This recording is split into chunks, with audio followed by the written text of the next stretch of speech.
New charges being announced in connection with recent immigration protests. LA County District Attorney Nathan Hochman holding a news conference now. Let's listen in. And when I say relatively small segment of people who committed criminal violations, these are people for whom the protest was a cover. They weren't interested in protesting. They weren't interested in joining the tens of thousands or hundreds of thousands of people that wanted to legitimately voice their concerns about what's going on in society. This smaller group, which numbers probably in the hundreds, not even in the thousands, this group wanted to commit crimes. They looked at the protests as a cover, an opportunity to go ahead and ply their illegal trade and commit a whole variety of crimes that in many ways has done a huge disservice to the legitimate protesters out there. And what you're going to hear is that sometimes those legitimate protesters have reared up their heads and helped us identify these criminals, as well they should.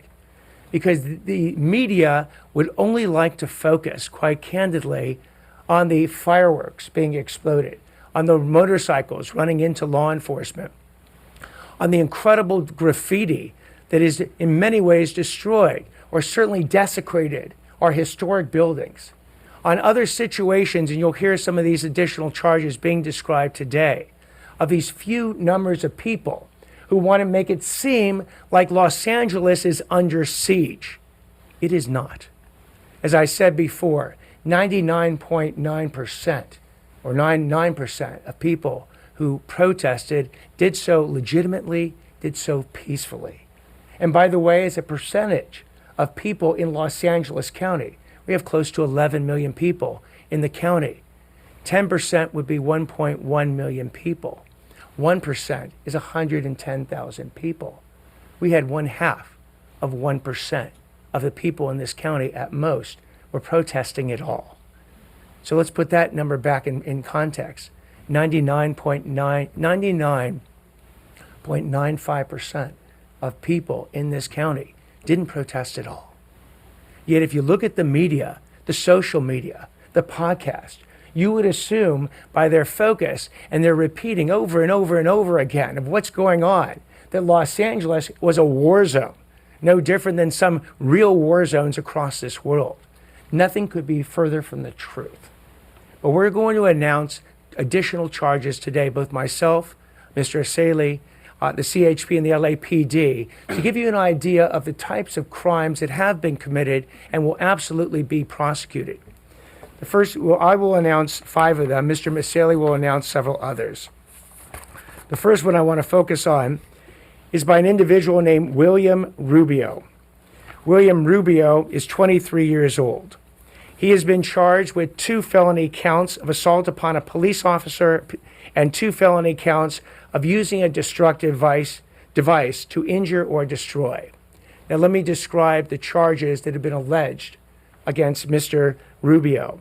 On the night of June 8th, there was a dumpster that was set on fire at First and Spring Street. Undercover officers observed Mr. Rubio allegedly throwing fireworks at the Los Angeles Fire Department and the Los Angeles Police Department personnel who responded to put the fire out.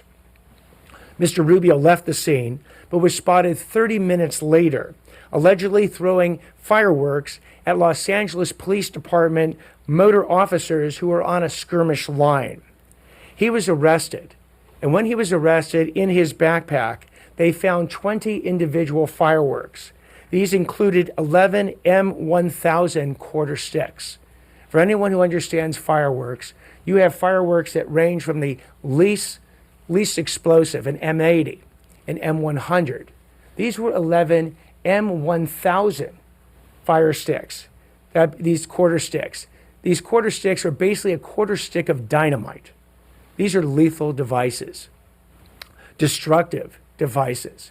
And had any of these been thrown in a person's direction, they very well could have killed or maimed that person. That was what Mr. Rubio was doing the night of June 8th, and Mr. Rubio was arrested. He was charged with these crimes, and if convicted as charged, Mr. Rubio faces up to 8 years and 8 months in prison. The second case involves Terrell Tillis, 30 years old.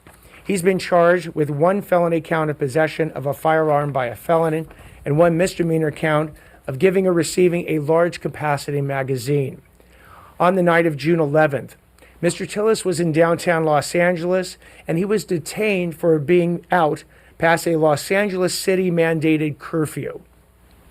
He allegedly had this loaded firearm with him that had 15 rounds in the magazine. If convicted as charged, Mr. Tillis is facing up to 6 years and 6 months in prison.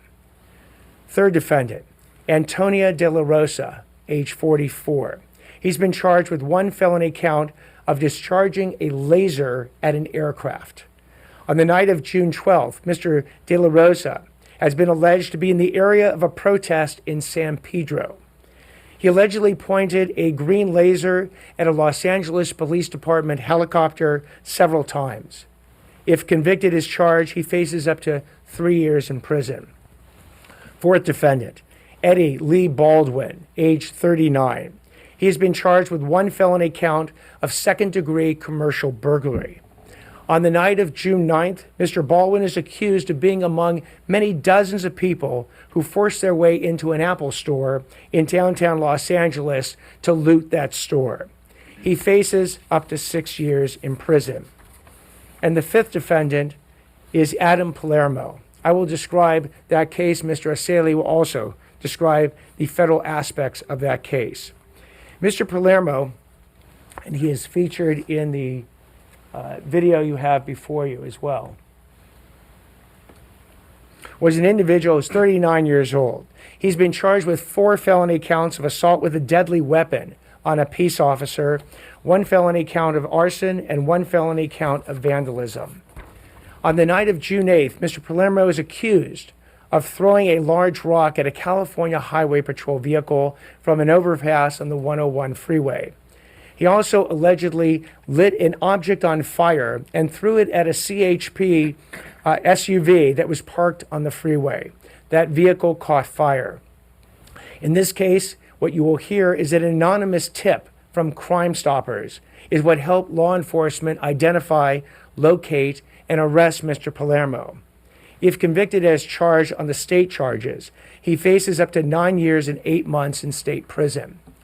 Mr. Palermo's case basically can be viewed in 3 different ways. Call it timing, techniques, and consequences. On timing, we have promised you that the charges are coming.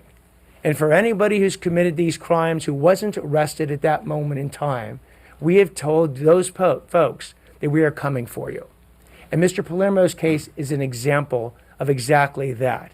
That though he did not get arrested at that exact moment in time, you see behind me and throughout this entire county, law enforcement officers who are going to track down these criminals, arrest them, bring their cases to the U.S. attorney, to the district attorney, to the city attorney. We will then prosecute those cases, convict these individuals, and they will be punished.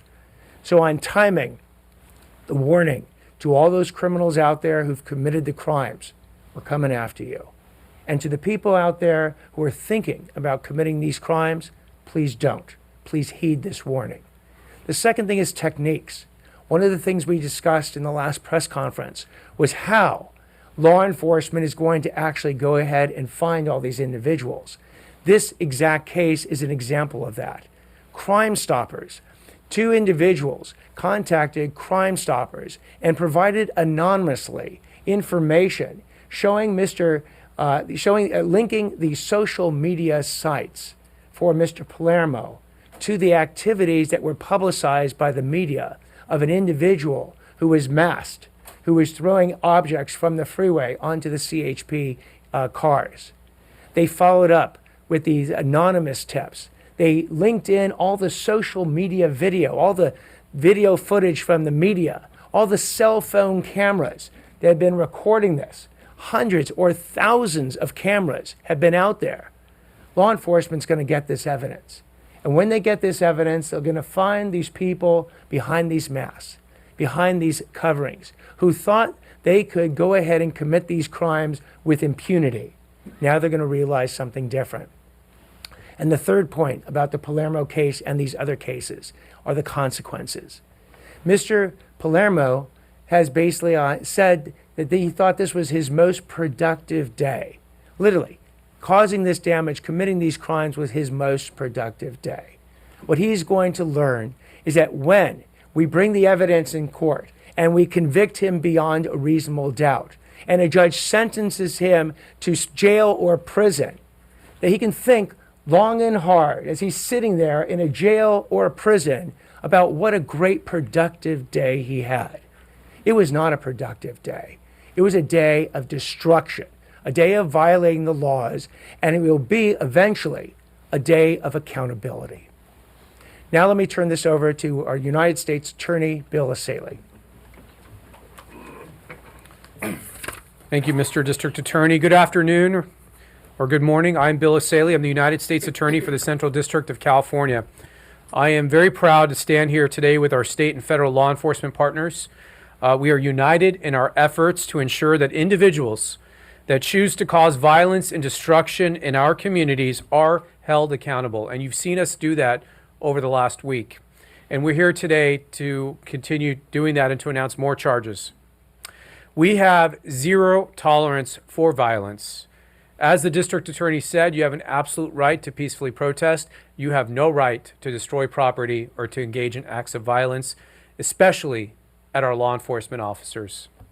Since June 6, 2025, my office, working with federal and state partners, have charged more than 20 individuals with federal crimes for engaging in violent conduct, obstructing enforcement operations, or supporting acts of violence.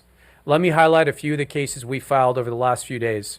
On Friday, we took custody of Mr. Alejandro Orellana for his role in supporting the violent protest in downtown Los Angeles. On June 9th, he drove his truck downtown with an unidentified woman to hand out large quantities of face shields to individuals who appeared to be engaged in violence and vandalism. He was not handing them out to peaceful protesters. His actions were captured on video, posted on social media, and observed by Los Angeles County Sheriff's deputies.